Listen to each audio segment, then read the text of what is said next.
jërë ngeen jëf demuñu gànnaar waaye xam nañu la fa xew nekkuñu ca Sédhiou waaye xam nañu la fa yam mboolem yéen kay ñu xëyandal ñoom ñëpp xëy nañu ak ñoon ci ngan gi njiit réew mi Macky Sall di amal ca Pakaaw fukk ak juróom-ñett di 18 l'Observateur ne nañu ci xëtamu njëkk moom la Macky Sall laal ca Sédhiou li mu ñu bëgg a wax mooy ndajem conseil présidentiel bi ñu doon def démbu ci Sédhiou tënkee nañu fa fukki ponk ak juróom-ñett yu jëm ci programme d'investissement prioritaire bu dëkk ba ñeenti téeméeri milliards l'Observateur ne nañu moom la état bu Sénégal fas yéene def ci Sédhiou ngir suqali dëkk ba naal yooyee ñu naal ba teg journal bi mi ngi ñuy xamal ne tey jii ci lañ ko war a valider ci conseil des ministres décentralisé ba ñu fay def le témoigné bind ne Macky Sall nattal na Sédhiou ñeenti téeméeri milliards Soleil national di ko dëggal ci xëtamu njëkk nee nañu programmé nañu ñeenti téeméeri milliards ngir dugal ko ci Sédhiou xutti nañu it fukki yoon ak juróom-ñett ñu war a jaar ngir régler jafe-jafey Pakaaw yi enquête dina kay tuddee ko les 18 commandements de Pakaaw Le Quotidien ne ko fi mu nekk ni kay Pakaaw bañ pont ba ñu def ca Marsassoum yéenekaay bi nee nañu tuddee nañu ko Famara Ibrahima Sagna président de la République mi def loolu mi ngi xam ne ci yéenekaay bi ne pont bu Tamento dinañu tàmbali liggéey bi laata muy génn Sédhiou bu paree ñu tuddee ko professeur Balla Moussa Daffé lise ko xamal ñu ne Macky Sall ñuqi na ñeenti téeméeri milliards teg ci taabal ji ngir suqali Sédhiou boole ko ki ay digge yu neex lool te tooy xipp nee na ci ñeenti weer yi dina ànd ak premier ministre ñu def yitte ci évaluer liggéey bu PUDC bu Puma bu 3FPT bu DER ak bu Promise président nee na dinañu évaluer structure yëpp ngir seenub liggéey gën a gaaw gën a tege ci yoon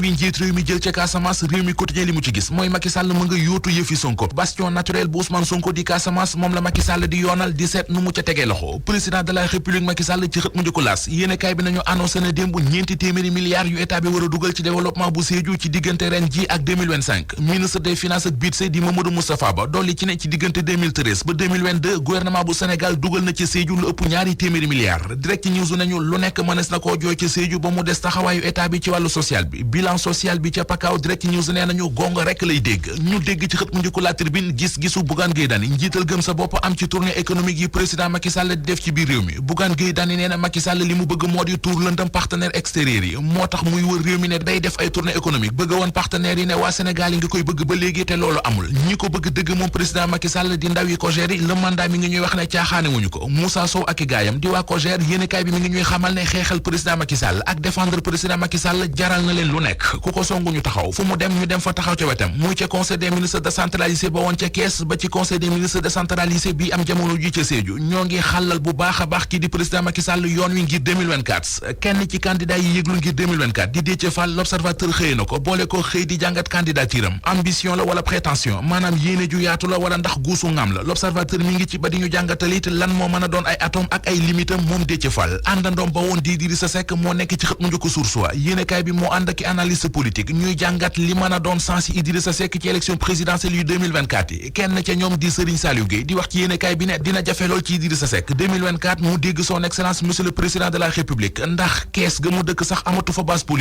politique bi ba tey ak journal Bës Bi Le Jour mi bind ci xëtamu njëkk ne gauche politique bi ci réew mi muy AFP parti socialiste PIT LD ak AG kenn déggu leen ba léegi ñu yëy yàbbi ci waxi troisième candidature bu Macky Sall bi ki ca wax ba joxe ca xalaatam journal L'Info nee nañu mooy Michael Raynor ambassadeur yu États-Unis fii ci Sénégal Michael Raynor nee na mbiri troisième candidature ñi ci mën a wax lu leer ñooy institution Sénégal yi ñoo mën a wax it ku mën a doon candidat ak ku mënta doon fitnay politique yi ñuy dund ci réew mi Michael Raynor nee na ci réew mi doxee démocratie xel mën na ko nangu li xel mënuta nangu dëgg mi ngi ci page 6 bu l'Observateur ubbil yéenekaay bi ca Ndar benn waay bu ñu naan Jibi Jigo moo fa mandi bay lang taxaw ne day rey yaayam nit ñi def kaf mu def dëgg gàddu jaasi di dàqi ndayam ci mbeddi Ndar yi